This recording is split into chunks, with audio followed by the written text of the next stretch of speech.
പുറപ്പാട് 38 അധ്യായം. ദഹനബലിപീഠം. ബസാലേൽ കരുവേലത്തടി കൊണ്ട് ദഹനബലിപീഠം നിർമ്മിച്ചു. അത് 5 മുഴം നീളവും വീതിയുമുള്ള സമചതുരമായിരുന്നു.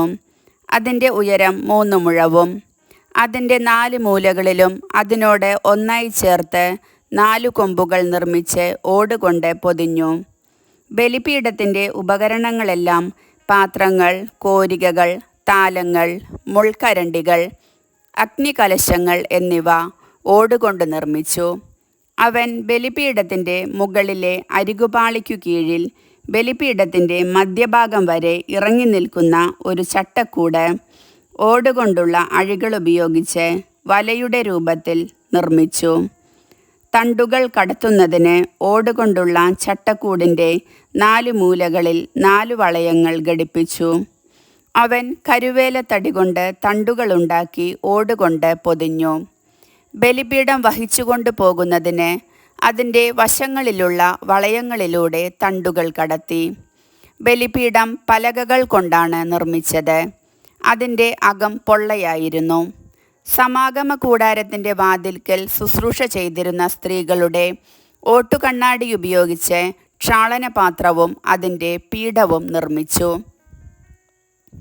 കൂടാരാങ്കണം. അവൻ അങ്കണവും നിർമ്മിച്ചു. അതിൻ്റെ തെക്കുവശത്തെ മറ നേർമയിൽ നെയ്തെടുത്ത ചണത്തുണി കൊണ്ടുള്ളതും 100 മുഴം നീളമുള്ളതുമായിരുന്നു. അതിന് 20 തൂണുകളും അവയ്ക്ക് ഓടുകൊണ്ടുള്ള 20 പാദക്കുടങ്ങളുമുണ്ടായിരുന്നു. തൂണുകളുടെ കൊളുത്തുകളും പട്ടകളും വെള്ളികൊണ്ട് നിർമ്മിച്ചവയായിരുന്നു. വടക്കുവശത്തെ മറ 100 മുഴം നീളമുള്ളതായിരുന്നു.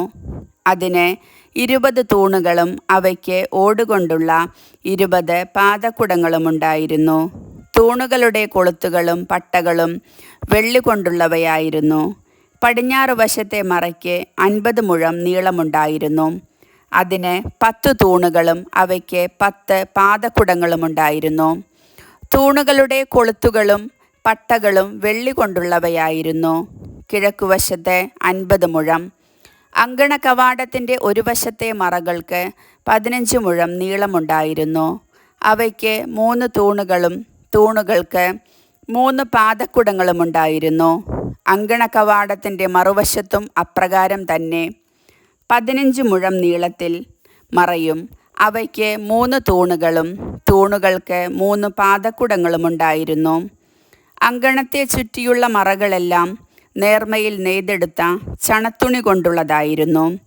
തൂണുകളുടെ പാദകുടങ്ങൾ ഓടുകൊണ്ടും അവയുടെ കൊളുത്തുകളും പട്ടകളും വെള്ളികൊണ്ടും ഉള്ളതായിരുന്നു. അവയുടെ ശീർഷങ്ങൾ വെള്ളികൊണ്ട് പൊതിഞ്ഞിരുന്നു.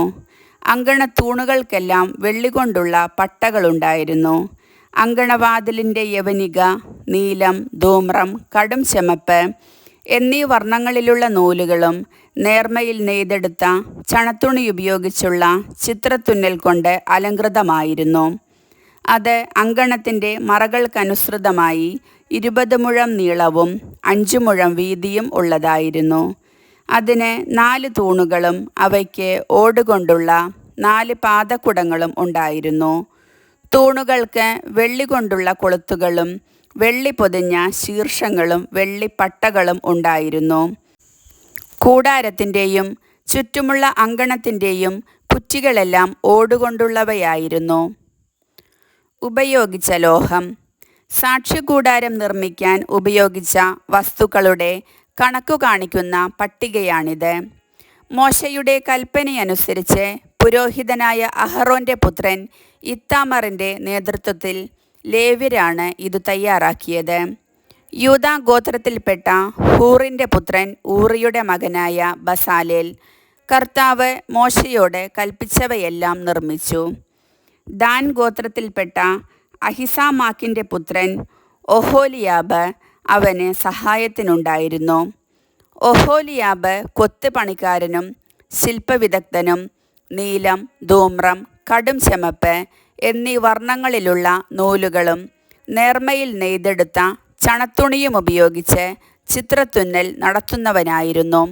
വിശുദ്ധ കൂടാരത്തിൻ്റെ എല്ലാ പണികൾക്കുമായി ചെലവാക്കിയ കാണിക്ക സ്വർണം വിശുദ്ധ മന്ദിരത്തിലെ തോതനുസരിച്ച് ആകെ 29 താലന്തും 730 ഷെക്കലുമാകുന്നു. ജനസംഖ്യാ കണക്കിലുൾപ്പെട്ടവരിൽ നിന്ന് ലഭിച്ച വെള്ളി വിശുദ്ധ മന്ദിരത്തിലെ തോതനുസരിച്ച് 100 താലന്തും 1775 ഷെക്കലുമാകുന്നു. ജനസംഖ്യാ കണക്കിലുൾപ്പെട്ടവരിൽ 20 വയസ്സും അതിനുമേലും പ്രായമുള്ളവർ ആളൊന്നിന് 1 ബക്ക വിശുദ്ധ മന്ദിരത്തിലെ തോതനുസരിച്ച് 1/2 ഷെക്കൽ കൊടുക്കേണ്ടിയിരുന്നു. അവരുടെ സംഖ്യ 6,03,550 വിശുദ്ധ കൂടാരത്തിനും തിരശ്ശീലയ്ക്കും വേണ്ടി പാദകുടങ്ങൾ വാർക്കുന്നതിന് പാദകുടമൊന്നിന് 1 താലന്ത് വീതം 100 താലന്ത് വെള്ളി ഉപയോഗിച്ചു. 1775 ഷെക്കൽ വെള്ളി കൊണ്ട് തൂണുകളുടെ കൊളുത്തുകളും പട്ടകളും ഉണ്ടാക്കുകയും ശീർഷങ്ങൾ പൊതിയുകയും ചെയ്തു. കാണിക്കയായി ലഭിച്ച ഓട് 70 താലന്തും 2400 ഷെക്കലുമാണ്.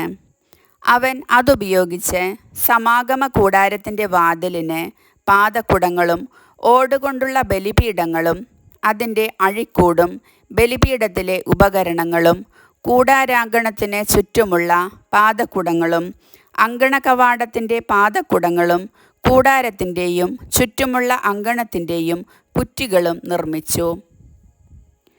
കർത്താവിൻ്റെ വചനം.